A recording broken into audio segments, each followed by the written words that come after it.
माता जी। हरे कृष्ण। हरे कृष्ण। आप सभी को दंडवत प्रणाम करते हुए हम प्रेयर से शुरू करेंगे। मैं स्क्रीन शेयर करता हूँ। स्क्रीन शेयर आपको। हरे कृष्णा प्रभु जी। राजेश प्रभु जी, हरे कृष्णा। हरे कृष्णा हरे कृष्णा। हरे कृष्ण। हम प्रेयर से शुरू करेंगे। राजेश प्रभु, साक्षात दंडवत प्रणाम। आप सभी को धन्यवाद देते हुए, प्रभुपाद को धन्यवाद देते हुए और जय श्री कृष्ण कहते हुए, जय श्री कृष्ण हम प्रेयर से शुरू करेंगे। ओम अज्ञानतिमिरान्धस्य ज्ञानाञ्जनशलाकया चक्षुरुन्मीलितं येन तस्मै श्रीगुरुवे नमः। श्रीचैतन्यमनोभीष्टं स्थापितं येन भूतले स्वयं रूपं कदा मह्यं ददाति स्वपदान्तिकम्।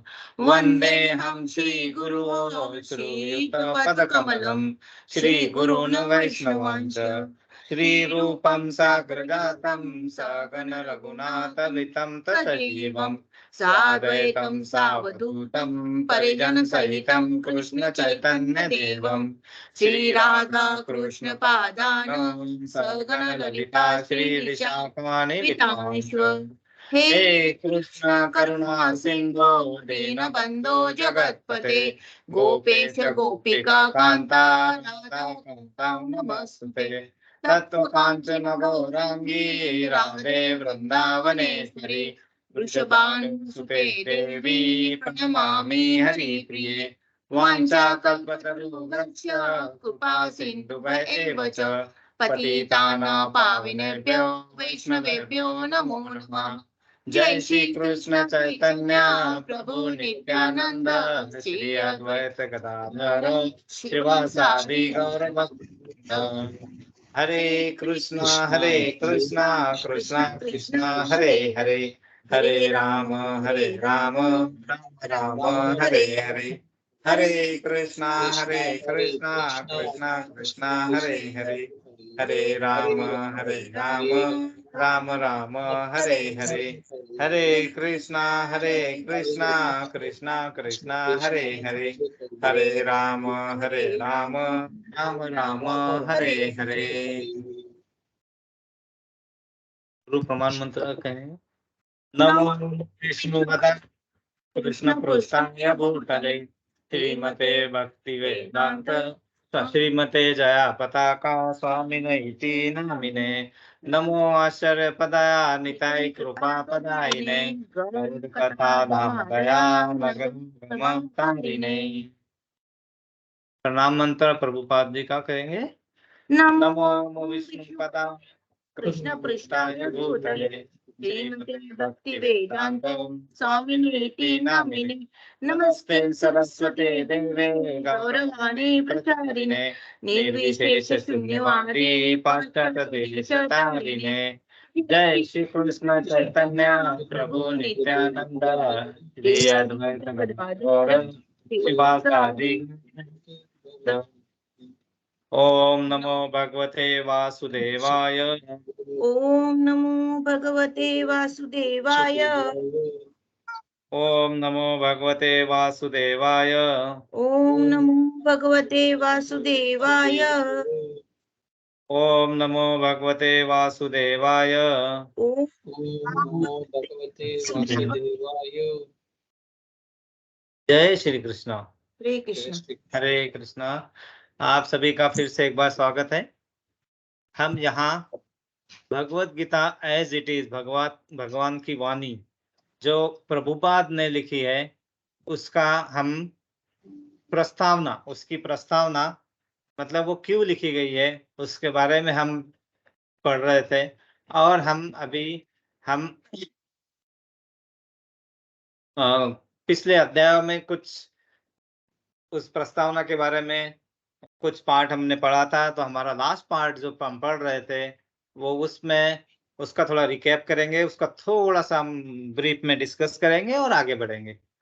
तो अगर लास्ट बार पता होगा आपको तो हमने ये देखा था कि अगर हम भगवान की सेवा कर रहे हैं और वो सेवा उचित तरीके से हम करना चाहते हैं कि जिस तरह से हमने देखा था कि अगर हम वृक्ष को पानी देना चाहते हैं और वृक्ष को पानी देना भी अगर हम अच्छे तरीके से देना चाहते हैं, जिससे एक ही जगह पानी देने से आपका सब कार्य पूरे हो, तो इसमें ये श्लोक का यूज हुआ था, येप्य अन्य देवता भक्ता यजन्ते श्रद्धान्विता तेपि मामेव कौन्तेय यजन्ते अविधि पूर्वकम। मतलब भगवान श्री कृष्ण अर्जुन को कहते हैं, हे कुंती पुत्र, जो श्रद्धा पूर्वक अन्य देवताओं की पूजा करते, वो मेरी भी पूजा करते, लेकिन वो सब अनुचित ढंग से करते। अनुचित ढंग का मतलब यहाँ पे ये नहीं है किसी की भावनाओं को ठेस पहुंचाना, कुछ नहीं। अनुचित ढंग मतलब अगर आप ये समझ जाएंगे कि हमें हमारा जीवन का मूल उद्देश्य क्या है, मूल उद्देश्य हमारा जो मेन उद्देश्य है वो जन्म मृत्यु जरा व्याधि चक्र से पार करना है, मुक्ति पाना है। और वो ही चीज हमें एज अ मनुष्य हमें प्रदान की गई है कि हम भगवान की भक्ति, जो पशु नहीं कर सकते, जो ज्ञान प्राप्त कर सकते हैं हम भगवत गीता से या भगवान की वाणी से, वो ज्ञान को प्राप्त करना, ये अगर हम कर सकते हैं और अगर उसका उचित तरीका अगर हम अप्लाई कर सकते हैं तो बेस्ट है। और उसमें यह बताया था कि आप जड़ों को पानी देना अगर सीखेंगे तो आपको तनों झाड़ का तना या पत्तियां या डाली को पानी देने की आवश्यकता नहीं रहेगी। मतलब अगर आपको बुर्ज खलीफा जैसे या ऊंची इमारतों पे जाना है तो आपके पास अलग अलग ऑप्शन है। एक ऑप्शन होगा कि आप बहुत ही कठिन तरीके से, मतलब स्पाइडरमैन जैसे जाएंगे इधर उधर से। क्या आपके पास उतनी शक्ति है या उतना हम कर सकते हैं, उस तरह का डेडिकेशन, उस तरह के हमारे पास स्किल डेवलपमेंट के क्या हमारे पास ऑप्शन है, क्या हम कर सकते हैं इस कलयुग में? प्रोबेबली नहीं, क्योंकि वो होगा योग पद्धति टाइप का, मतलब जिसमें आप एक जगह बैठे हुए हैं और आप निरंतर भगवान का ध्यान कर रहे हैं, योग पद्धति से ध्यान कर रहे हैं। आप सालों साल किसी चीज से आप अटल है, किसी चीज से आपको आपका मन विचलित नहीं हो रहा है, आपको हर इसमें, तो उस लेवल का शायद कलयुग में पॉसिबल नहीं। फिर कहा है कि सीढ़ियों से चलने के जा सकते हैं। ठीक है, हम सीढ़ियों से जा सकते हैं। सीढ़ियों से जाना मतलब एक सीढ़ी, पहले हमने थोड़ा ज्ञान अर्जित किया, एक सीढ़ी, फिर दूसरी सीढ़ी, और हम सीढ़ियां चढ़ते जाएंगे। ठीक है, वो भी एक मार्ग है, लेकिन वो मार्ग समय, कितना समय है हमारे पास, आयु उपलब्ध कितनी है, हम अल्पायुषु है। द्वापर युग, त्रेता युग, सतयुग में आयु हजारों वर्ष हुआ करती थी, फिर धीरे धीरे आयु कम हुआ। अब हमारे पास तो आयु बहुत कम बची है, 60 70 फॉर दैट मैटर। एंड कलयुग के अंत होते होते वो आयु भी 30 साल 20 साल एवरेज में जाएगी। तो हमारे पास उतनी आयु ही नहीं है कि हम सीढ़ियों से एक एक सीढ़ी चढ़े। तो फिर भगवान ने कहा है कि ठीक है ना, जब कलयुग में हो, आप इतने त्रस्त है, आप इस इसमें युग में आए हो, तो इसमें आपकी गलती तो नहीं थी, आप इस युग में आए हैं। तो इस युग के हिसाब से आपको जो मार्ग मैं बता रहा हूं, वो मार्ग अगर हम आप अवलंबन कर लेंगे तो आपको इजीली वहां पे हम जा सकते हैं। रजिस्टर तो वो मार्ग क्या था कि हमें भगवान ने कहा है कि आप मेरी शरण में आ जाओ। मन मना भक्तो मद्दाची मां नमस्करो मामे वैश्यति सत्यम ते प्रतिजानी प्रियोसि में। मतलब आप मेरे शरण में आ जाओ, मेरी भक्ति करो और मेरा नाम स्मरण करो, और जो भी कार्य कर रहे हो वो कॉन्शियस होके करो। आपको कार्य रोकना नहीं है, आप कार्य जो चल रहे हैं वो कार्य चलते रहेंगे, लेकिन वही कार्य तृष्णा भावना भावित होके, मतलब वही चीज, हर चीज हम उसी परमेश्वर के लिए कर रहे हैं जिस परमेश्वर ने हमें यहाँ पे इस जगत में लाया है। ये ज्ञान जब हमें आ जाएगा कि हम जो भी कर रहे हैं हम इस शरीर के लिए नहीं, आत्मा के लिए, मतलब जो अंदर परमात्मा और आत्मा रूपी शक्ति है उसके लिए हम कार्य करना चालू करेंगे तो हमें अपने आप ही पता चलेगा कि हम जो कार्य कर रहे हैं हम आध्यात्मिक जगत के मार्ग में जाने का मतलब आध्यात्मिक जगत में जाने के मार्ग पे है। और वही चीज अगर हम अपने नयन सुख के लिए, मैं ये देखना चाहता हूँ, मैं ये सुनना चाहता हूँ और मैं प्रकृति का मालक हूँ, ये घर मेरा है, ये सब चीजें जब हम उसमें बंधन में बंधे रहते हैं और कार्य तो करते रहते हैं, हमें सुनना है, हम सुनते भी हैं, बोलते भी हैं, खाते भी हैं, लेकिन वही चीज अगर हम भगवान के बारे में बोले, मंत्र बोले या वही चीज भगवान नाम लेंगे कार्य करते वक्त, जो कार्य कर रहे हैं तो हमें भगवत धाम जाने के मार्ग इजी तरीके से प्राप्त हो सकते हैं। और यहाँ पे इस श्लोक का भी उल्लेख हुआ था, न तद भासते य सूर्यो न शशांको न पावक यद गत्वा न निर्वंतन्ते तद धाम परमम मम। मतलब न तद भासते सूर्यो मतलब वहां पे परम धाम में न सूर्य न शशांक मतलब चंद्रमा, न पावक मतलब न बिजली और न ऊर्जा, इन सब चीजों से वह जग प्रकाशित नहीं होता है। वो प्रकाशित कहां से होता है? वो प्रकाशित होता है परमेश्वर के ब्रह्म ज्योति से वो जग प्रकाशित होता है।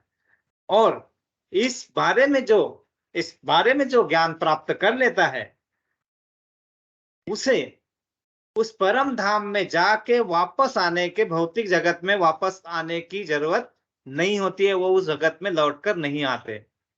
और इसमें भगवान ने ये बताया था कि आप अलग अलग देवताओं की पूजा करते हो, उसके अलावा अगर आप एकमात्र परमेश्वर की पूजा करोगे तो चरम लक्ष्य आपका भगवत धाम को वापस जाना सिद्ध हो सकता है। और यहां तक हमने पढ़ा था, हम आगे पढ़ते हैं भी। तो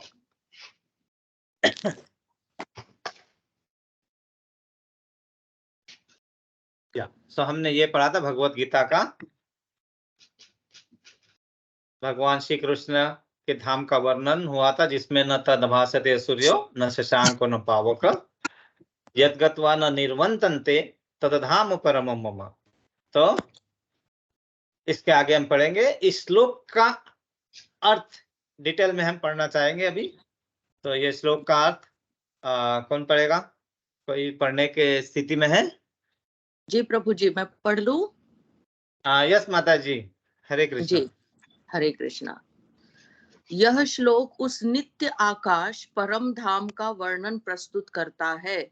निसंदेह हमें आकाश की भौतिक धारणा है और हम इसे सूर्य, चंद्र, तारे आदि के संबंध में सोचते हैं, किंतु इस श्लोक में भगवान बताते हैं कि नित्य आकाश में सूर्य, चंद्र, अग्नि या बिजली किसी की भी आवश्यकता नहीं है, क्योंकि वह परमेश्वर से निकलने वाली ब्रह्म ज्योति द्वारा प्रकाशित है। हम अन्य लोकों तक पहुंचने का कठिन प्रयास कर रहे हैं, लेकिन परमेश्वर के धाम को जानना कठिन नहीं है। यह धाम गोलक कहा जाता है। ब्रह्म संहिता में 5वें अध्याय 36 श्लोक इसका अतीव सुंदर वर्णन मिलता है। गोलक एव निवसत्य खिलात्म भूतः।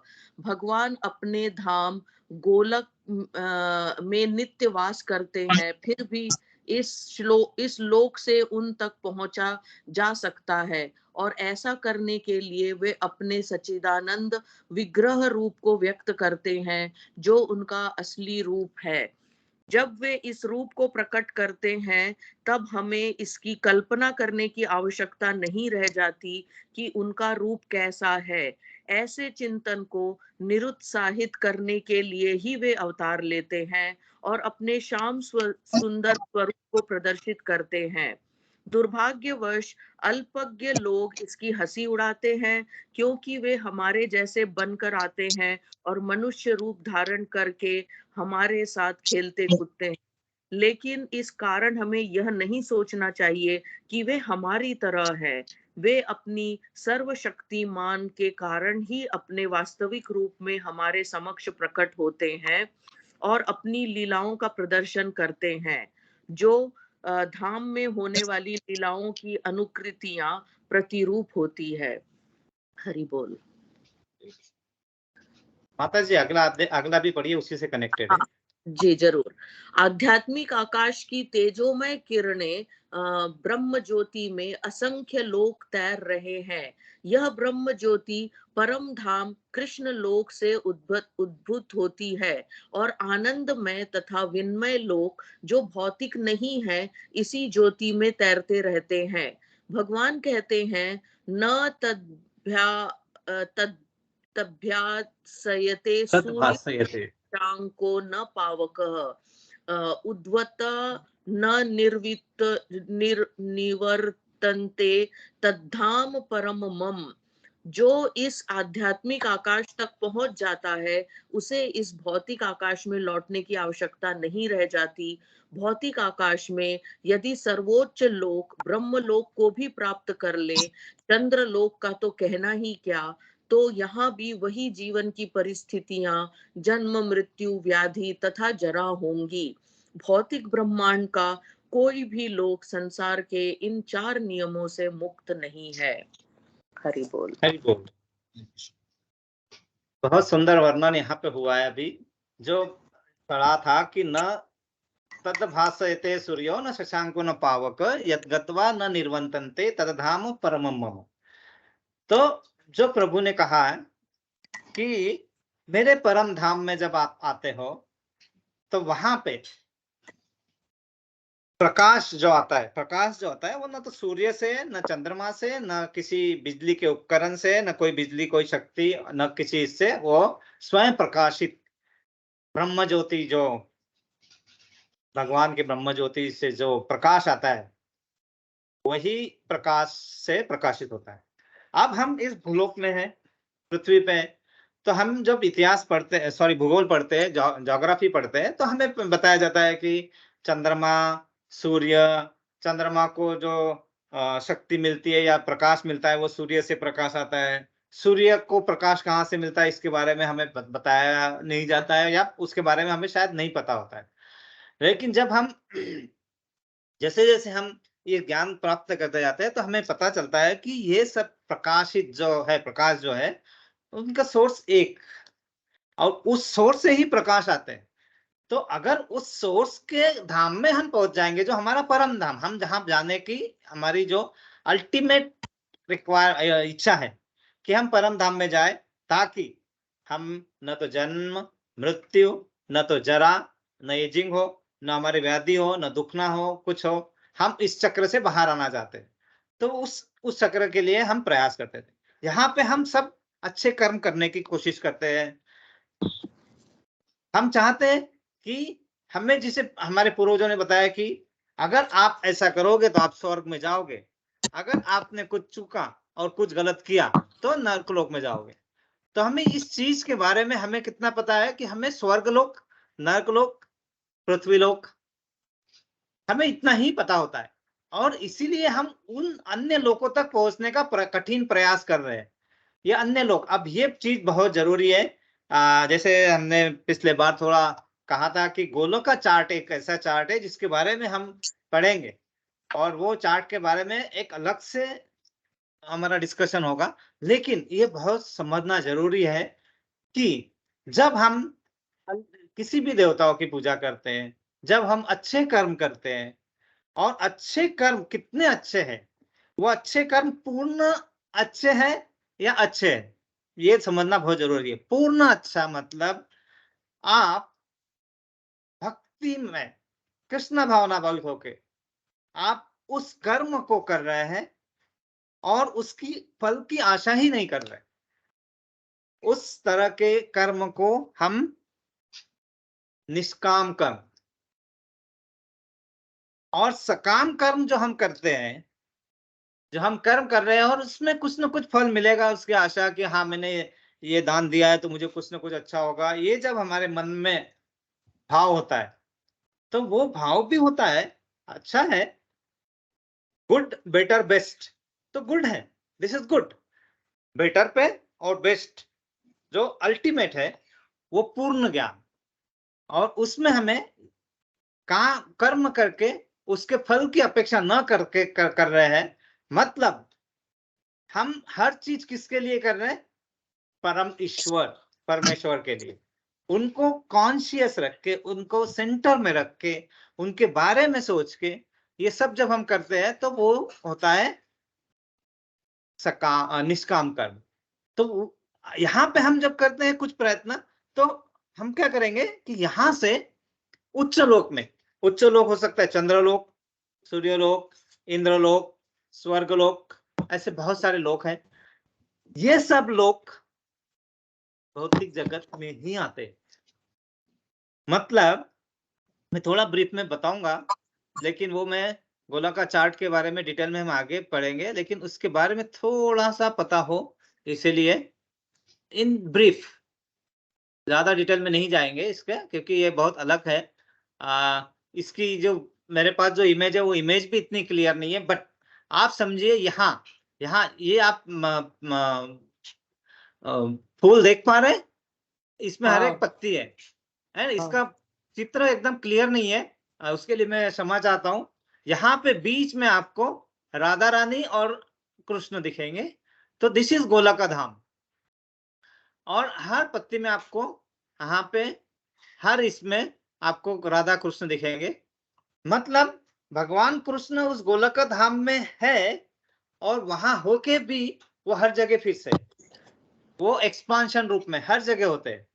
जब भगवान इस धरती पे आते हैं हमारे लिए, जो लीलाएं करते हैं, और उस लीलाएं करते वक्त कुछ लोग उनका उपहास करते हैं कि ये भी हमारे जैसे, देखो इन्हें भी यशोदा माता ने बांध दिया, या फिर इनका भी अभी ये तो क्या कर रहे हैं, गोपियों के साथ चोरी कर रहे हैं और ये कर रहे हैं। वो लीलाओं को जो न समझ पाते हैं, वो हमारा अज्ञान होता है। उन लीलाओं को समझना है कि वो भगवान यहाँ आए हैं हमें उनकी सेवा का मौका प्रदान करने के लिए, क्योंकि हमारे कुछ कर्म अच्छे होते हैं, तो सेवा का मौका हमें प्रदान करते हैं यहाँ आके। जबकि आपको उनकी निरंतर सेवा अगर करना है तो गोलक धाम में हम जा सकते हैं। तो ये गोलक धाम। इसके बाहर जब आते हैं हम, यहाँ पे हम नीचे से शुरू करते हैं, हम यहाँ से, तो यहाँ जब हम देखते हैं तो यहाँ पे आप देखेंगे, यहाँ पे भगवान विष्णु की प्रतिकृति देख रहे हैं आप। भगवान विष्णु ये होते हैं गर्भोदीक्षाय विष्णु। ये भगवान विष्णु जो तीसरे विष्णु के भगवान के एक्सपांशन है। पहले होते हैं, यहाँ पे देखिए, ये है Karanodakshayi Vishnu. This is called Karanodakshayi Vishnu. और ये इस अवस्था में यहाँ पे ऐसे लेटे हुए हैं, और इनके श्वासोश्वास से जब उनके हर श्वासोश्वास से यहाँ से हर एक इसमें से जो एक पसीने का कण कण बाहर आता है, तो हर एक कण इस ब्रह्मांड, एक यूनिवर्स, हर एक कण, तो हर एक कण ये होता है, तो हर एक यूनिवर्स में जो होते हैं वो कार्णोदक्षाय विष्णु। वहां से शिरोदक्षाय विष्णु, शिरोदक्षाय विष्णु, और शिरोदक्षाय विष्णु जो होते हैं वो वहां से उत्पत्ति जो एक्सपांशन है गर्भोदक्षाय विष्णु। और गर्भोदक्षाय विष्णु के नाभि नाभि नाभि नाभि से कृष्ण कमल, और कृष्ण कमल में ब्रह्मा, और वो ब्रह्मा पूरे जगत का निर्माण करते हैं। तो आप समझिए, हम यहाँ से, ये सब लोक है, ये अलग अलग लोक है, और यहाँ से हम उच्च लोक में जा रहे हैं, तो हम किसी लोक में जा रहे हैं। और यहाँ तक हम जब आते हैं, यहाँ तक, इस जगह तक, तो यहाँ तक जो भी लोक है उस लोक को भौतिक लोक ही कहा जाता है। और जबकि हम स्वर्ग लोक में जाके काफी वर्षों तक, मतलब वहां पे भी आयु कुछ 40,000 वर्ष या उसके आगे भी होती है, तो उतने वर्षों तक हम वहां पे सब सुखों की प्राप्ति कर सकते हैं। लेकिन जब आपका जो क्रेडिट था, जितना अर्न किया था, जब वह खत्म होता है, तो आपको फिर से भूलोक में या किसी न किसी एक 84 लाख योनि में से किसी एक योनि में आप आ जाते हैं। तो ये भगवान समझाना चाहते हैं कि हम लोग जो प्रयास कर रहे हैं, हमारा प्रयास सही है, लेकिन वो पूर्ण नहीं है। क्यों? क्योंकि हमें वो पूर्ण ज्ञान नहीं था। जो हम यहाँ पे भगवत गीता का, हमारे कर्म कुछ अच्छे थे तो हम भगवत गीता का ज्ञान ले पा रहे हैं, है ना। तो वो ज्ञान जब हम बता रहे हैं कि यस, आपका सबसे परम कर्तव्य, आपका उद्देश्य, परम उद्देश्य भगवत धाम वापस जाना है। और भगवत धाम वापस जाना मतलब उच्च लोक से भी ऊपर 10 उच्च जो सबसे ऊपर लोग गोलक धाम, और यहाँ पे जब जाएंगे तो आप वापस नहीं आएंगे। ये सब चीजों का वर्णन भगवान एक लाइन में कर रहे हैं कि सारे जीव जो एक लोक से दूसरे लोक में विचरण करते हैं, किंतु ऐसा नहीं कि हम यांत्रिक व्यवस्था करके जिस लोक में जाना चाहते हैं वो उसकी विधि होती है। इसका भी उल्लेख होता है कि यान्ति देवव्रता देवान पितृ नान्ति पितृव्रता। यदि हम एक लोक से दूसरे लोक में विचरण करना चाहते हैं तो उसके लिए कोई यांत्रिक व्यवस्था की आवश्यकता नहीं है। मतलब हमें वहां से वहां जाने के लिए यंत्र चाहिए, उसकी आवश्यकता नहीं है। लोक में विचरण करना चाहते हैं तो आपको क्या करना चाहिए कि यान्ति देवव्रता देवान, भगवान के शरण में आके आप भगवान भक्ति करके, आप महामंत्र का उच्चारण करके, आप जब इस जगत से जाते हैं, आप जगत में जाते वक्त आपके मुख में अगर भक्ति नाम प्रभु नाम है तो आप इस सब जन्म मृत्यु जरा व्याधि के चक्कर से जा सकते हैं। तो आपको विभिन्न उच्च स्तर, मध्यम स्तर, निम्न स्तर लोक, इन सब की आपको मतलब उसके थ्रू जाने की जरूरत नहीं है। पृथ्वी लोक जो है इन तीनों लोक में वो मध्य लोक में आता है। उच्चतर स्वर्गलोक और बहुत सारे लोक है जिसके बारे में हम आगे पढ़ेंगे। और निम्नतर लोक जहां आप नर्क लोक और बाकी पाताल लोक, इस अलग अलग लोकों में आप जा सकते हैं आपका क्रेडिट के हिसाब से। लेकिन ये सब कैसा है कि जब क्रेडिट खत्म आप फिर से किसी न किसी योनि में आपका पुनर्जन्म होगा और आपके कर्मों के हिसाब से आप योनि में उस कर्मों के हिसाब से आप फल को प्राप्त करके उसका भुगतान करेंगे और फिर से आप क्रेडिट करके, तो ये चक्र चलता रहेगा, है ना। तो भगवान कहते हैं कि आप इस चक्र से डायरेक्ट बाहर आ सकते हैं, आपको ये सब करने की जरूरत नहीं है। ओके। यानी जो और स्वर्ग लोक बताया गया है प्रभु जी, वो भी मतलब निम्न है। निम्न माने गोलक धाम से नीचे। हाँ नहीं, निम्न मतलब गोलक धाम से नीचे नहीं, निम्न मतलब पृथ्वी से नीचे निम्न हो गया। उच्च लोक है जो है, उच्च लोक गोलक धाम, उच्च सर्वोच्च नहीं बोला मैंने, सर्वोच्च लोक मतलब गोलक धाम। हाँ। उच्च लोक उसके नीचे आएंगे, है ना। स्वर्ग लोक और इंद्रलोक और बहुत सारे लोक है वहां पे, वो सब है वो गोलक धाम से नीचे है, सर्वोच्च लोक से नीचे है, लेकिन वो भी उच्च लोक है। और हम उसी का प्रयास करते हैं क्योंकि हमारे हमें क्या पता है, अभी हमें उतना ही पता है कि हमें स्वर्ग में जाना है, हमें स्वर्ग की प्राप्ति करना है। करेक्ट, इतना समय हमारे पास ज्ञान होता है, हमें जितना होता है। लेकिन जैसे जैसे हम ये आध्यात्म के बारे में पढ़ते हैं, जैसे जैसे ये ज्ञान प्राप्त करते हैं, जैसे भगवत गीता हो गया, विष्णु आत्म संहिता हो गया, और हम भागवतम पढ़ेंगे, इससे जैसे जैसे हम ज्ञान की प्राप्ति होती है तो वो सब हमें पता चलता है कि ओ इतने सारे धाम तो ये है जिससे हमें ये धाम में से वापस आएंगे ही हम, उसका काफी लंबा समय होगा, ठीक है, लेकिन आएंगे वापस। एक ही धाम है परम धाम जो गोलोक धाम, और उसमें जाने के बाद वापस आने का आपका कोई प्रश्न ही नहीं उठता है, ये प्रभु जी समझा रहे हैं। और वो जो है हमारी थोड़ा सा हमारा उस बारे में ज्ञान नहीं होता, इसलिए हम समझते हैं कि हम उच्च लोक के लिए कठिन प्रयास कर रहे हैं। तो ये बहुत जरूरी था कि उच्च लोक में कठिन पहुंचने का कठिन प्रयास कर रहे हैं, लेकिन परम धाम जाना भी कठिन नहीं है। और वो वही चीज भगवत गीता में भगवत की वाणी में खुद बताया गया है।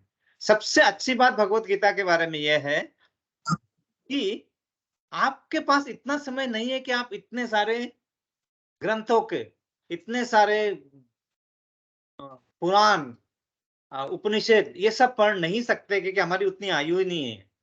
तो फिर आप उन सबको अगर आप उसका सार लेना चाहते हैं तो भगवान की वाणी खुद भगवत गीता में बताया कि आप उन्होंने कहा है कि आप अगर ये भी पढ़ते हैं और इसको भी समझते हैं और उसको हमारे आचरण में कन्वर्ट करते हैं, मतलब आप जो भी कर रहे हैं कृष्णा भावना भावित होके कर रहे हैं, तो आपके लिए गोलक धाम, सर्वोच्च धाम, परम धाम का रास्ता खुला है। और ये सब भगवान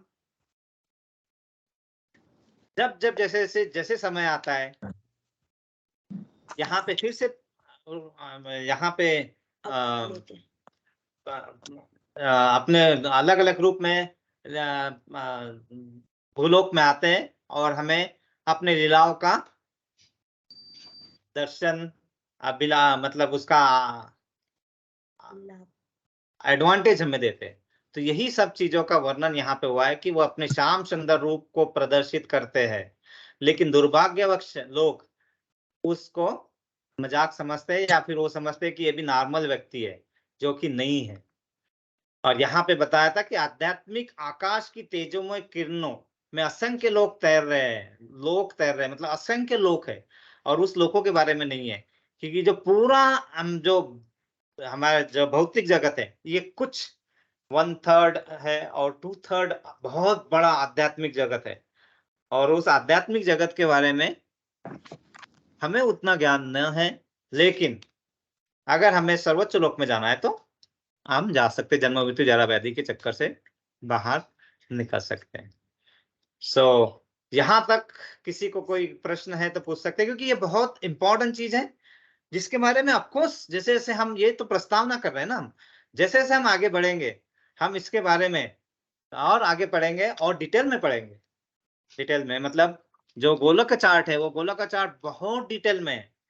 वो प्रभु जी ने एक प्रभु जी है, वो फ्रांस के प्रभु जी है, और उनके नाम मुझे अभी नहीं पता है, सॉरी उसके लिए, लेकिन उन प्रभु जी ने अराउंड कुछ 23 इयर्स तक उसकी स्टडी की है पूरा, और फिर वो गोलक का चार्ट बनाया। तो उसके बारे में हम आगे पढ़ेंगे, उस गोलक का चार्ट के बारे में।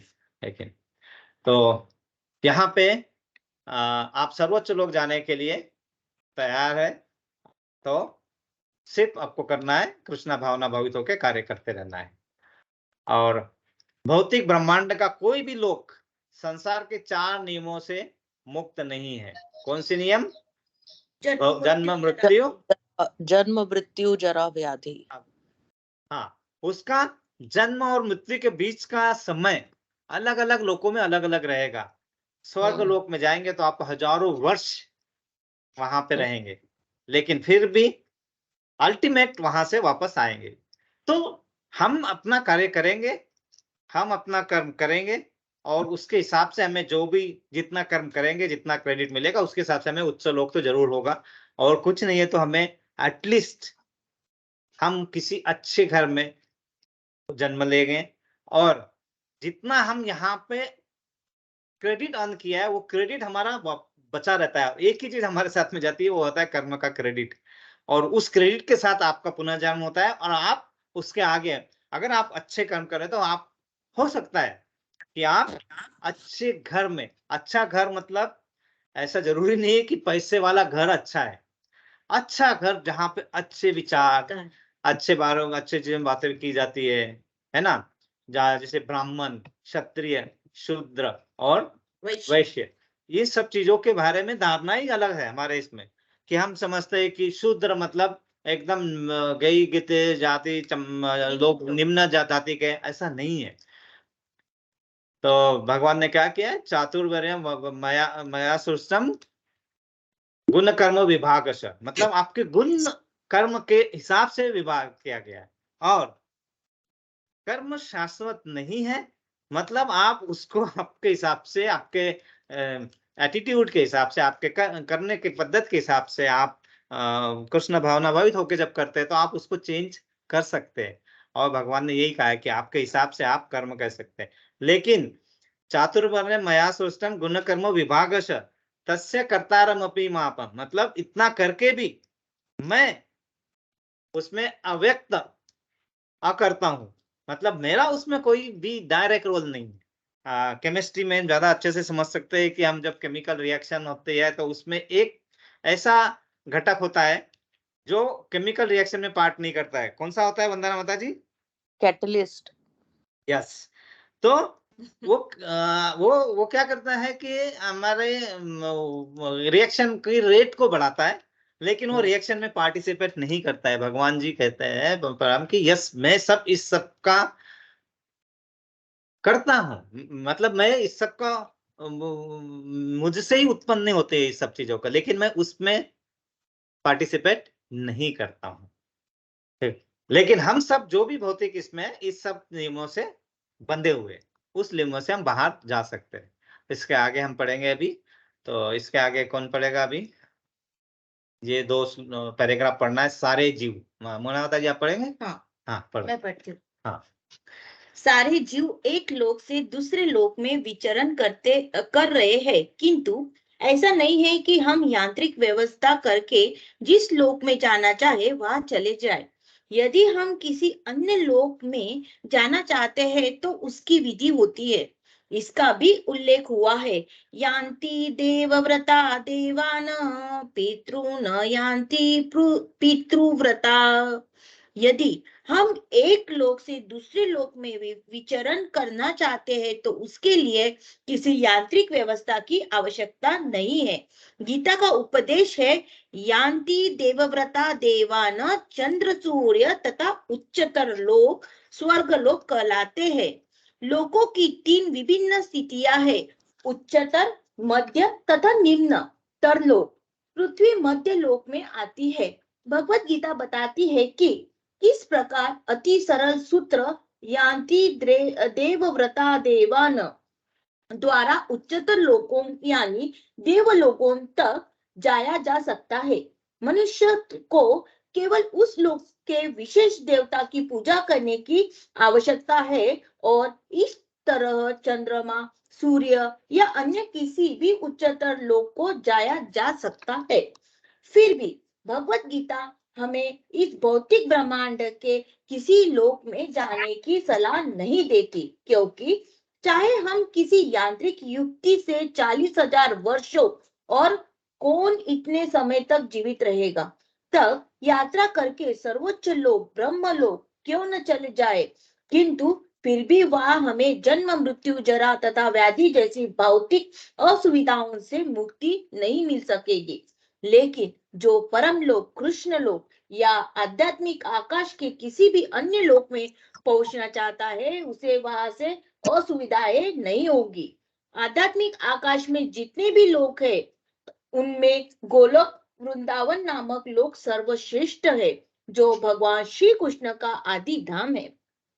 यह सारी जानकारी भगवत गीता में दी हुई है और इसमें उपदेश दिया गया है कि किस प्रकार हम इस भौतिक जगत को छोड़े और आध्यात्मिक आकाश में वास्तविक आनंदमय जीवन की शुरुआत कर सकते हैं।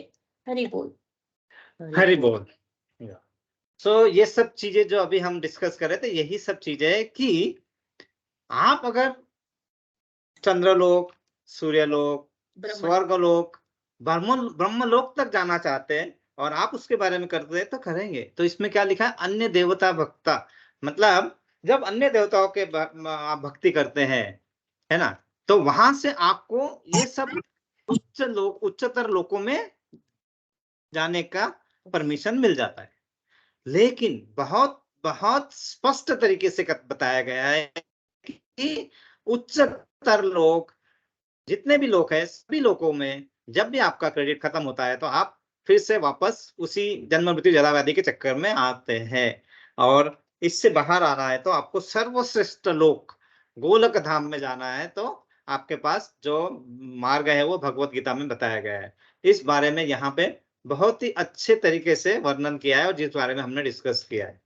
इसके बारे में एक बहुत ही अच्छा 4 लाइन लिखा था कि हे कृष्णा, हे कृष्णा, तुझे चाहकर क्यों किसी को चाहूं मैं, तुझे भुलाकर क्यों कोई गुनाह करूं मैं, तुम जिंदगी ही नहीं जीवन संगीत हो मेरा, तुम्हें भुलाकर क्यों खुद को तबाह करूं मैं। हरे कृष्णा। मतलब तो तुम्हें चाहकर और किसी को क्यों चाहूं मैं, मतलब कुछ जरूरत नहीं बचती है ना। तुम्हें भुलाकर क्यों गुनाह करूं मैं, मतलब भुलाकर मतलब हम क्या करते हैं कि हम अपने कार्य में इतने व्यस्त हो जाते हैं, क्योंकि हमें कैसा है ना, हमें कहीं ना कहीं जाना है, क्योंकि हमें अपना नाम अच्छा करना है, हमें अपना पैसा कमाना है, हमें अपना अच्छा घर बनाना है। हम सब इसमें इस लोक में, पृथ्वी लोक में, माया लोक में, माया इसमें हम इतने ज्यादा ये हो जाते कि हम किसके लिए कर रहे हैं यही नहीं पता होता है ना। और उसमें हम भूल जाते हैं कि अरे ये सब तो मैं किस लिए कर रहा हूँ, अरे मुझे अपना घर बनाना, ये मेरा घर है, ये मेरी बिल्डिंग है, और मुझे मेरा ये करना है, वो करना है, मेरा मेरा मेरा मेरा के चक्कर में हम फंस जाते हैं। और वही चक्कर से बाहर रहना है अगर हमें, तो एक ही सिंपल तरीका है। क्या सिंपल तरीका है? कि आपके जो भी है आपके मुख से हरि नाम, भगवान नाम आता रहे, और उसके लिए हमें हमेशा एटलीस्ट दिन में कुछ बार तो भगवान का नाम लेना चाहिए। और वो महामंत्र क्या है? हरे कृष्णा हरे कृष्णा कृष्णा कृष्णा हरे हरे, हरे हरे हरे राम राम हरे राम राम राम हरे। हरे हरे। बहुत सिंपल तरीका है कि हमें भूलना नहीं है, जो चीज कर रहे हैं हम उसको याद रखना है। और मनुष्य का स्वभाव होता है कि जो भी चीज हम पढ़ते हैं 75% of that we forget in next 24 hours. ये नॉर्मल है। और मेरे एक टीचर ने हमें बताया था कि अगर आपको कोई भी चीज अच्छे तरीके से पढ़ना है और उसको याद रखना है तो उसका सिंपल तरीका बताया था उन्होंने, जो भी चीज आप पढ़ रहे हैं उसको 24 आवर में रिवाइज करना है, whether you understand or not. बहुत फास्ट भी पढ़ सकते हो आप, बिना समझे भी पढ़ो, नो प्रॉब्लम। वो न्यूरॉन को ट्रेन करना होता है, एनर्जी देना होता है न्यूरॉन साइंस को। तो न्यूरॉन एनर्जी जब उनको हम बार बार कंटिन्यूअस देते हैं तो उनको वो एनर्जी वहां पे it become a permanent kind of energy, and वो एनर्जी फिर हमारे लिए काम करती है। तो यहाँ पे भी वही है कि आप भगवान नाम लेके अगर उसको भूलेंगे नहीं तो आपका जीवन संगीत बन जाएगा और आपको इस माया रूपी जंजाल से मुक्ति प्रदान करने के लिए बहुत अच्छे से काम करेगा। तो वही चीज बहुत अच्छे तरीके से यहाँ पे बताई गई है। और ये जो हम कर रहे हैं अभी, ये बहुत बहुत इम्पोर्टेंट है। ये अभी आगे का श्लोक कौन पढ़ना चाहेगा? ये यहाँ पे मैंने थोड़ा, हाँ ये श्लोक को पहले, ये श्लोक से शुरुआत है आगे का, तो ये श्लोक को अच्छा ठीक है वहीं से पढ़ते हैं। प्रभु जी पढ़ रहे हैं। प्रभु जी आप पढ़ रहे हैं? हाँ प्रभु जी पढ़ता हूँ। हरे कृष्णा, पढ़िए प्रभु जी। यस। हरे कृष्णा। ऊर्ध्वमूलमदः शाखमश्वत्थं प्राहुरव्ययम् छन्दांसि यस्य पर्णानि यस्तं वेद स वेदवित्। यहाँ पर भौतिक जगत का वर्णन वृक्ष के रूप में हुआ है जिसकी जड़ें ऊर्ध्वमुखी हैं और शाखाएं अधोमुखी हैं। हमें ऐसे वृक्ष का अनुभव है जिसकी जड़ें ऊर्ध्वमुखी हो। यदि कोई नदी या जलाशय के किनारे खड़ा होकर जल में वृक्षों का प्रतिबिंब देखे तो उसे सारे वृक्ष उल्टे दिखेंगे, शाखाएं नीचे की और जड़ें ऊपर की ओर दिखेंगी। इसी प्रकार यह भौतिक जगत भी आध्यात्मिक जगत का प्रतिबिंब है। यह जगत वास्तविकता या सार नहीं होता, लेकिन प्रतिबिंब से हम यह समझ लेते हैं कि वस्तु तथा वास्तविक है। इसी प्रकार यद्यपि मरुस्थल में जल नहीं होता, लेकिन मृग मरीचिका बताती है कि जल जैसी कोई वस्तु होती है। भौतिक जगत में न तो जल है न सुख है, लेकिन आध्यात्मिक जगत में वास्तविक सुख रूपी असली जल है। हरि बोल। हरि बोल। हरि बोल। बहुत बहुत ही इम्पोर्टेंट चीज चालू होती है यहाँ से अभी। ये जो श्लोक था, उधर मूलम अधम शाखम अश्वस्तम प्राहुर्भयम छंदांसी यस्य पर्णानि यस तत्व वेद स वेदवित। उधर मूलम, उधर मूलम मतलब उल्टा, मतलब मूल ऊपर के ऊपर, उधर मूलम अधम शाखम मतलब शाखाएं नीचे की ओर, उधर मूलम अखम शाखा अश्वस्तम प्राहुर्भयम मतलब एक ऐसा शाश्वत वृक्ष है जो अश्वत्थम वृक्ष है जिसके जो पत्तियां है, छंदांसी यस्य पर्णानि, मतलब उसकी पत्तियां जो है वो वैदिक स्रोत है, वो एक वैदिक स्रोत के तरह है। और ये सब जो जान जाता है, इस सब वेदों का जो ज्ञाता होता है, ये सब जो जानने के बाद वो इस रहस्य के वृक्ष में जाता है, तो मतलब वो वेदों का ज्ञाता बन जाता है। और ये चीज इन्होंने यहाँ पे बहुत अच्छे तरह के बताई है। जैसे ये अगर हमने एक चित्र देखेंगे, तो हम जैसे नदी के किनारे या तालाब के किनारे हैं, तो कोई भी वृक्ष है, जैसे वृक्ष के रिफ्लेक्शन, प्रतिबिंब जो हमें दिखेगा, आप पहले लेफ्ट वाले पिक्चर पे कॉन्सेंट्रेट करेंगे यहाँ पे, तो हमें कैसे दिखते हैं कि इसकी शाखाएं जो है, शाखाएं एक्चुअली है ऊपर की ओर, लेकिन वो हमें दिखती है नीचे की ओर। शाखाएं मतलब इसके जो ये पत्तियां, तने और इस, और इसकी जड़ जो है यहाँ पे, ये जड़, वो जड़ हमें ऊपर की ओर दिखेगी इसके पत्ते पे। एक्चुअल जो है वो ये है, यहाँ पे राइट साइड में देखिए, तो यहाँ पे ये पानी देखो, ऊपर जो है ये वृक्ष है। यहाँ पे आप देख सकते हैं भगवान कृष्ण और राधा रानी है। ये वृक्ष जो है वह आध्यात्मिक जगत है, और हमारा जो भौतिक जगत है वो उसका प्रतिबिंब है, प्रतिबिंब उसका। और यहाँ पे आप देखोगे ये जड़ें हैं, जड़ों के ऊपर आप ब्रह्मा जी को देख सकते हैं, कमल पे विराजमान है। और यहाँ जड़ें जैसे जैसे नीचे जाएंगे, इसकी शाखाएं नीचे की ओर जा रही है। तो आप ध्यान से देखेंगे तो ऊपर ऊपर वाली यहाँ पे देखोगे टहनियों पे, तो हमें हमारे देवताएं दिखेंगे, डेमिगॉड्स दिखेंगे। जैसे यहाँ पे गणेश जी दिखेंगे, यहाँ पे सरस्वती माता जी दिखेंगी, और ऐसे हाँ इंद्र देवता यहाँ दिखेंगे। तो आपके उच्चतर शाखाएं जो है, यहाँ की उच्चतर शाखाएं जो क्या है, वो सब देवताएं हैं। फिर आप दूसरे लेवल पे आएंगे, तो दूसरे लेवल पे आपको क्या दिखेगा? ओ कोई देख पा रहा है दूसरे लेवल पे क्या है? यहाँ पे देखो, यहाँ मनुष्य दिखेंगे, यहाँ मनुष्य दिखेंगे, यहाँ मनुष्य दिखेंगे। तो हम यहाँ से दूसरी लेवल पे मनुष्य आते हैं, और फिर नीचे आएंगे तो फिर हमें क्या दिखेंगे? गाय, हाँ, जानवर, पशु, वैसे। तो ये होते हैं अलग अलग उच्चतर निम्नतर योनियां। ओके, इस योनियों में हम कहीं ना कहीं भटकते रहते हो। और ये जो जड़ें है, जो ना जड़ें इस तरह उलझी हुई है, इस तरह उलझी हुई है कि हम उस उलझनों में फंसे रहते हैं, और इसी चक्र में हम फंसे रहते हैं। और ये सब जो है, हम क्या समझते हैं कि ये जो है, जो आध्यात्मिक जगत है, ये प्रतिबिंब, सॉरी, भौतिक जगत जो है वो आध्यात्मिक जगत का प्रतिबिंब है। जैसे यहाँ पे जब भगवान कृष्ण ने लीलाएं, जो यहाँ पे उन्होंने जन्म हुआ था, कहाँ जन्म हुआ था हमारे हिसाब से, हमको जो मालूम है,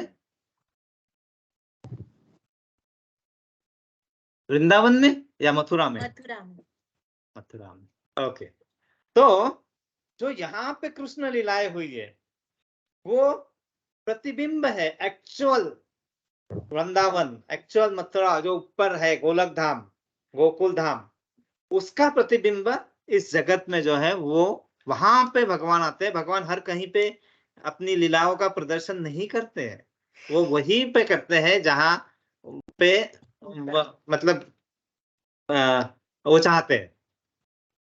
जैसे जो महाभारत का युद्ध, जो युद्ध हुआ था, हाँ, वो कहाँ हुआ था? कुरुक्षेत्र में। वो बताना नहीं चाहता था, पूछना चाहता था, वो निकल गया। ओके, कुरुक्षेत्र। तो वो कुरुक्षेत्र जो है, आपको कुरुक्षेत्र के बारे में भी पता होगा कि वो साधारण जगह नहीं थी। वहां ही युद्ध क्यों हुआ, वहां ही भगवान ने वो जगह ही क्यों चुनी? अर्जुन को भगवत गीता का ज्ञान देने के लिए वो जगह कुरुक्षेत्र जो है, वो कुरुक्षेत्र ऐसी जगह मानी जाती है जहां पे देवता, भगवान कुछ समय व्यतीत करने के लिए आते हैं। वो क्षेत्र है, वो बहुत पवित्र क्षेत्र है वो।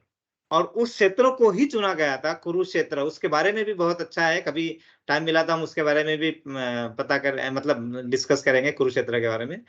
तो यहाँ इस पैराग्राफ में जो बताया गया है ना, कि हम जो चाहते हैं कि सोचते हैं कि ये प्रतिबिंब है यहाँ पे, मतलब ये जो देख रहे हैं इसी का सार है, मतलब इसी का संक्षिप्त पार्ट यहाँ पे है, तो वो नहीं है। ये जो माया वर्ड है वो उसका सार ना होके उसका प्रतिबिंब, मतलब उसका रिफ्लेक्शन है, उसका सार नहीं है। मतलब हम ऐसा समझने की भूल ना करें कि ये भी गोलक धाम, यहाँ पे ये धाम मटेरियल वर्ल्ड हमारे लिए बनाया है ताकि आप जो जो करना चाहते हो आप कीजिए। आपको पूरा यहाँ पे फ्रीडम है कि आप क्या करना चाहते हैं, आप किस लोक में जाना चाहते हैं, इसके बाद आप इस लोक से बाहर आना चाहते हैं, जो भी करना है आप कीजिए। आपके मन में अगर ऐसा आता है कि आज जाके मैं उसे मारना है, तो भगवान रोकते नहीं है। हाँ, लेकिन वो सब चीजें न आए इसके लिए अपने वाणी में उन्होंने ये समझाया, भगवान के वाणी में, कि भगवत गीता में जो जो जो हमने बताया कि जीवन का उद्देश्य क्या है, कैसे जीना है, और इसमें से जो बेस्ट आउटकम आपको चाहिए वो मिल सकता है। कैसे मिल सकता है, वही सब चीजें का वर्णन यहाँ पे है भगवत गीता में। इसीलिए इस प्रस्तावना में जो चीज बताई गई है ना, वो प्रस्तावना को जब समझ जाएंगे और जैसे जैसे हम पहला अध्याय पढ़ेंगे, फिर उसके बारे में एक एक श्लोक के बारे में पढ़ेंगे, तो भगवान ने हर तरीके से आपको समझाया है, और एक बार नहीं बार बार समझाया है। पता है टोटल श्लोक कितने हैं भगवत गीता में? 700। हरे कृष्णा, हरि बोल, वेरी गुड माता जी। 700 श्लोक। उसमें से भगवान कृष्ण ने कितने श्लोक कहे हैं? 574 श्लोक भगवान कृष्ण ने खुद कहे हैं। और जिसके साथ संवाद हो रहा है ये अर्जुन के साथ। तो अर्जुन ने कितने श्लोक कहे? 84 श्लोक। 84। और वो जो आंखों देखा हाल है वो धृतराष्ट्र को जो बता रहे हैं मोना हंस रहे हैं, उसको ये वो पता है कि धृतराष्ट्र ने कितने श्लोक कहे? एक श्लोक। एनीवे, और जो संजय, जो जिनको वो शक्ति थी कि वो जो भी वहां घटित हो रहा है, जो वहां पे भगवान बता रहे हैं, वो घर बैठे वहां से समझ सकते थे, सुन सकते थे, देख सकते थे, और उसका आंखों देखा हाल वो बताते थे। लेकिन उनके पास ये शक्ति है, व्यास ऋषि ने उन्हें वो शक्ति दी थी, वो दिव्य शक्ति कहलाती है। हर कोई भगवान को नहीं देख सकता। अगर भगवान हमारे सामने आ जाएंगे तो हम नहीं देख पाएंगे, क्योंकि हमारे पास वो शक्ति नहीं है अभी, हम वो भक्ति नहीं है हमारे पास, है ना।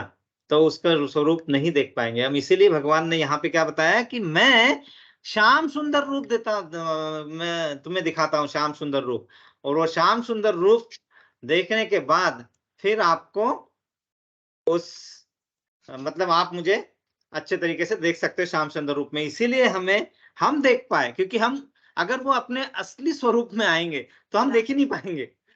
हाँ, क्योंकि हमारे पास दिव्य शक्ति नहीं है अभी फिलहाल, हम भक्ति नहीं है। तो आप जो भक्त है, जो भक्ति मार्ग पे है, भगवान उनको अपना स्वरूप दिखाने के लिए वो लीलाएं में आते हैं। और यहाँ पे जो वृक्ष का नाम आया है ना, अश्वत्थ वृक्ष, अश्वत्थ शब्द का अर्थ होता है जो अगले दिन तक भी यथावत नहीं रहता, मतलब वो चेंज हो जाएगा। इस शब्द का अर्थ निरंतर परिवर्तित होना भी है, और संसार भी अश्वत्थ वृक्ष के समान है, क्योंकि वह नित्य परिवर्तनशील है। जो आज अभी जो हूं मैं, उसके एक सेकंड के बाद मैं शायद ऐसा नहीं, मैं कुछ और, मतलब कुछ परिवर्तन होगा ही होगा। और ये संस्कृत शब्दकोश में भी संसार को, इस संसार को, भौतिक संसार को इस प्रकार परिभाषित किया है, उसका नाम है संसूत्रिति संसार, मतलब जो निरंतर परिवर्तनशील है वह संसार है। हम बोलते हैं ना संसार का नियम क्या है? परिवर्तन। यस। और एक शब्द है संस्कृत में गच्छति तो जगतः, अर्थात जो निरंतर गतिमान है वह जगत है। अगर जो गतिमान नहीं है तो जगत कैसे होगा? तो ये चेंज होता रहेगा, चेंज हो गए। सो संसार में सदैव परिवर्तन ही नहीं होता, बल्कि एक दिन उसका विनाश भी होता है। ये समझना बहुत जरूरी है। परिवर्तन है तो उसका विनाश भी होगा। लास्ट टाइम शायद हमने नहीं, दूसरे क्लास में उसका ये हुआ था कि संसार का नियम क्या है, क्या है? नेचुरल लॉ, नेचर्स लॉ, हमने सबने सुना है ना। नेचर्स लॉ हम पढ़ाते भी है, पढ़ते भी है। नेचर्स लॉ क्या है? नथिंग कैन बी डिस्ट्रॉयड और nothing can be created, only it can be converted from one form to another. मतलब कुछ भी डिस्ट्रॉय नहीं कर सकते हम, कुछ भी उत्पन्न नहीं कर सकते हम, सिर्फ एक इससे दूसरे इसमें कन्वर्ट कर सकते हैं, है ना।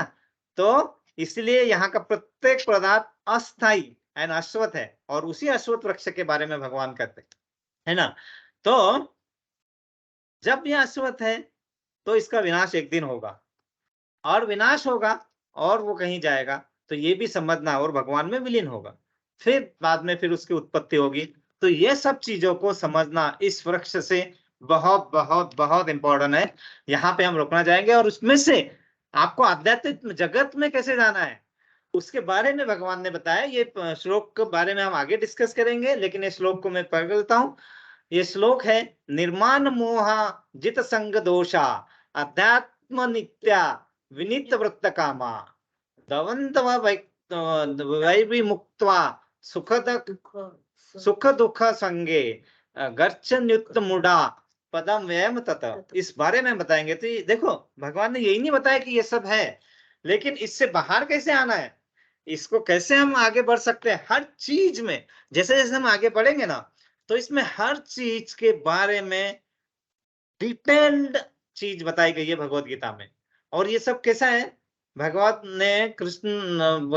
ने अर्जुन को भ्रमित करके, मतलब जो मनुष्य का स्वभाव है, आपको पता है मनुष्य में 4 त्रुटियां होती है कि वो हमेशा कंफ्यूजन में रहता है, हमेशा दूसरों को धोखा देने की प्रवृत्ति होती है, करेक्ट। तो इसमें से वो जो भ्रमित होना, तो उसको उनको पहले भ्रमित किया ताकि उसके मन में वही प्रश्न आए जो रियल लाइफ में हमें आते हैं। तो वो प्रश्न आएंगे, वो प्रश्नों के बारे में डिस्कशन होगा, प्रश्न के बारे में बताएंगे, और एक ही बार नहीं, अलग अलग तरीके से बताएंगे। जैसे जैसे हम आगे बढ़ेंगे तो हमें ये सब चीजों का ज्ञान और मिलेगा, और हम और अच्छे तरीके से उस चीजों को समझ पाएंगे।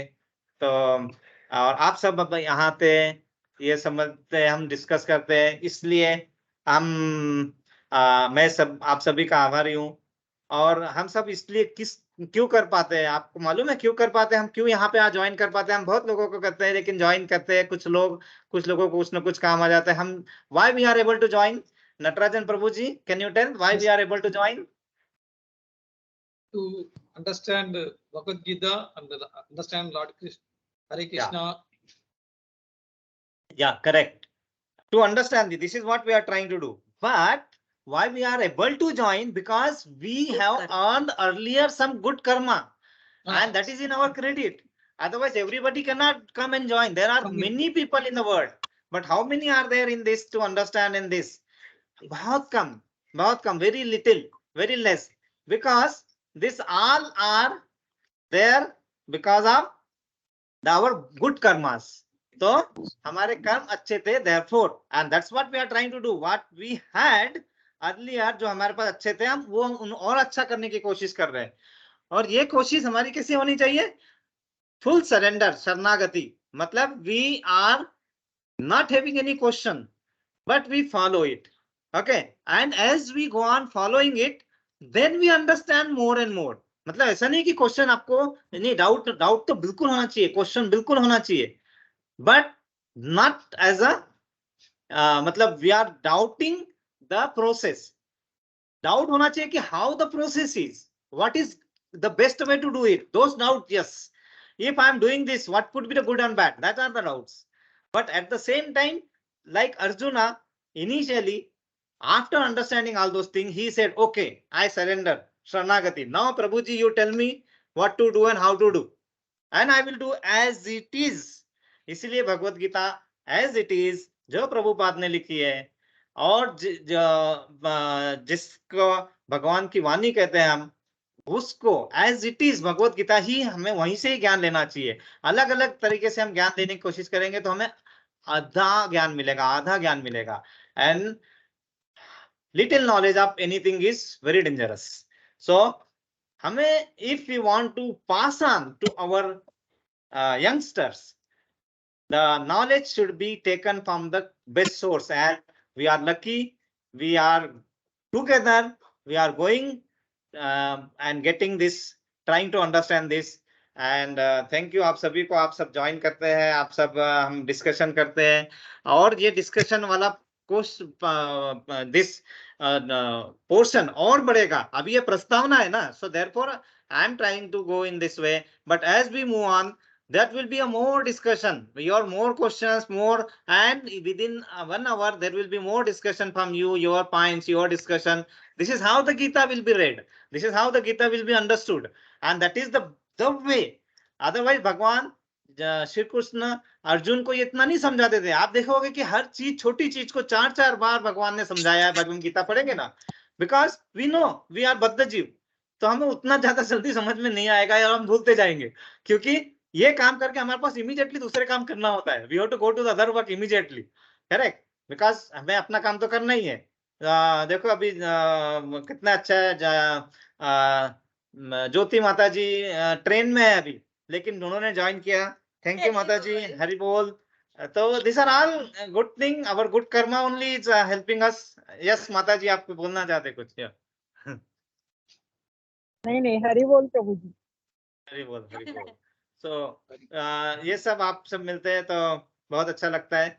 तो Actually, हम क्या प्रभु करेंगे जी- अभी, हम क्या एक्चुअली प्रभु जी होता क्या है पता है, मैंने काफी लोगों से डिस्कस भी किया है ना, तो लोगों हाँ। की अभी माइंडसेट क्या है, जो टीवी और ये मूवीज देख के कि हमारी एज अभी नहीं है कि हम भगवत गीता पढ़े, पर ये वो नहीं हाँ। समझते हैं कि हमारा जो गुरुकुल था, वो गुरुकुल का Yes. सेटअप ही ऐसा था कि हम बचपन से हम वेदों का ज्ञान लेते थे और फिर आगे बढ़ते थे, हमको लाइफस्टाइल इजी हो जाती थी। अब Correct. जब वो सोचते हैं कि हम जब रिटायर होंगे फिर पढ़ेंगे, तब तक वो पढ़ चुके, फिर उनके पास इतना टाइम और वो रिसोर्स भी हो नहीं हो, उनके लिमिटेशंस क्या रहेंगी, तो वो एक चीज है। तो ये यंग जनरेशन को भगवत गीता में हम तो जो है वो है, मगर Yes, उनको भी yes. ज्यादा इन्वॉल्व होना चाहिए।